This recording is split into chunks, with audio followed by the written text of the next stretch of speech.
કેમ છો બધા? આજે જમવામાં મેં મગની દાળ બનાવું છું, કાંદા, ટામેટાં, લસણ અને મેથીની ભાજી નાખીને. આ રીતે ઢીલી મગની દાળ તમે પણ કોઈ દિવસ ટ્રાય કરજો. શિયાળામાં મેથીની ભાજીવાળી આ મગની દાળ બહુ જ ટેસ્ટી લાગે છે અને ખાવામાં પણ હેલ્ધી છે. એના અંદર મેં એક ટામેટું સમાર્યું છે, એક નાનો કાંદો સમાર્યો છે અને 4-5 પણી મેથીની ભાજી સમારી છે અને મગની દાળ મેં 1.5 વાડકી લીધી છે અને 3-4 લસણની ટુકડી કાપી છે. કુકર ગરમ થઈ ગયું છે અને અંદર મેં 3 પરી તેલ નાખ્યું છે. તેલ ગરમ થાય એટલે અંદર લસણ એડ કરી દેવું. આ રીતે લસણને થોડું લાલ કલરનું થવા દેવું. લસણ આ રીતે થોડું બ્રાઉન કલરનું થઈ ગયું છે. હવે અંદર હિંગ એડ કરવી. હિંગ નાખવાની જેનાથી આપણને ગેસ નહીં થાય અને વાયડું પણ નહીં પડે. પછી કાંદા એડ કરું છું એના અંદર.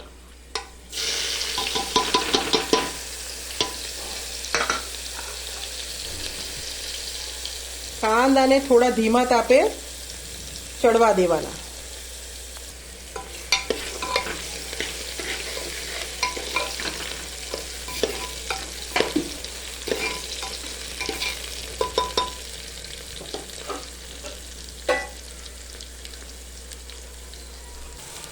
કાંદા આ રીતે થોડા લાઇટ બ્રાઉન કલરના થાય ને એટલે પછી એના અંદર લીલો મસાલો એડ કરવો. આ લીલો મસાલો એડ કરું છું મેં અંદર. એને થોડો ફ્રાય કરી લેવો તેલમાં કાંદા સાથે. આ રીતે પછી અંદર ટામેટા એડ કરી દેવા. એક જ ટામેટું નાખ્યું છે મેં. ટામેટાને બરાબર મિક્સ કરી લેવા.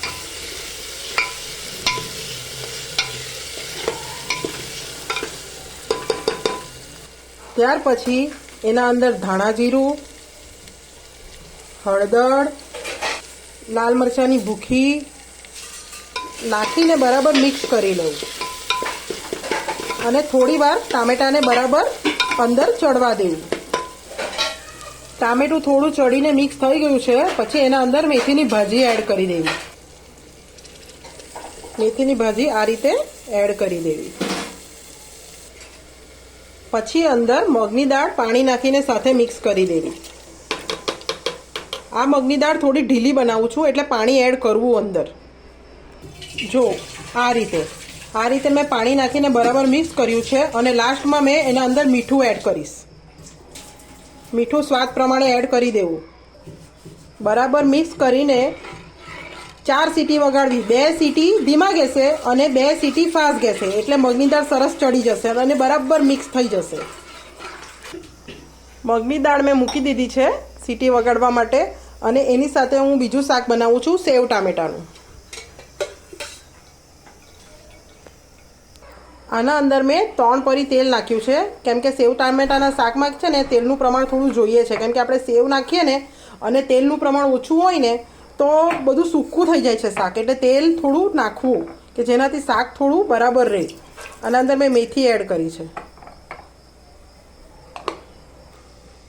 મેથી લાલ થાય એટલે અંદર હિંગ નાખવી. લીલો મસાલો તેલમાં નાખવો આ રીતે અને થોડો ફ્રાય કરી લેવો. આમાં મેં ટામેટાં એડ કરી દીધા છે. મેં 3 નાના નાના ટામેટાં કાપીને એડ કર્યા છે. ધાણા જીરું નાખવું, હળદર નાખવી, લાલ મરચાંની ભૂખી નાખવી, થોડો ચપટી ગરમ મસાલો એડ ન કરવો. સ્વાદ પ્રમાણે મીઠું એડ કરી દેવું. બરાબર મિક્સ કરી લેવું અને ધીમા તાપે થવા દેવું. ટામેટું બરાબર ચડીને મિક્સ થઈ જાય ને ત્યાર પછી લાસ્ટમાં ગેસ બંધ કરીને પછી સેવ એડ કરવાની એના અંદર. ટામેટું બરાબર ચડીને મિક્સ થઈ ગયું છે. આ રીતે થોડું આટી લેવું એટલે ટામેટા આખા નહીં રહે. બરાબર મિક્સ કરી લેવું. મગની દાળમાં પણ 3 સીટી વાગી ગઈ છે. હજુ એક બાકી છે. એક વાગી જશે ને એટલે પછી કુકર બંધ કરી દેવું.